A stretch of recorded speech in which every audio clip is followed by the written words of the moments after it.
Nous sommes à la deuxième partie, à la découverte des saints Pierre et Paul, par le truchement de notre pape Léon XIV. Le pape a par ailleurs souligné la complémentarité des deux grands apôtres. Pierre et Paul, a-t-il rappelé, n'auraient sans doute pas pu être plus différents l'un de l'autre, tant par leur origine que par leur caractère ou leur parcours. Sans effacer ces différences, Dieu les a mises au service de l'Évangile. Leur unique Seigneur ne les a pas uniformisés. Chacun, a-t-il noté, a annoncé la bonne nouvelle avec un accent spécifique.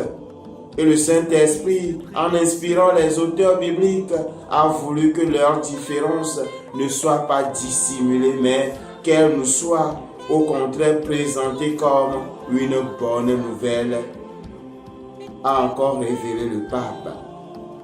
Au sein du collège des apôtres, Pierre et Paul n'étaient toutefois pas des adversaires, a-t-il rappelé. C'est pourquoi ils sont devenus le symbole de tant d'autres diversités que l'Esprit unique rassemble dans l'unité. Les patrons de l'Église de Rome ont vécu le travail difficile de la communion. Ils l'ont connu, servi et annoncé comme sacrement de la vie divine. Leur témoignage a contribué de manière déterminante à faire en sorte que la présence chrétienne dans l'histoire ne vise pas à la domination, mais le service, l'unité et la réconciliation.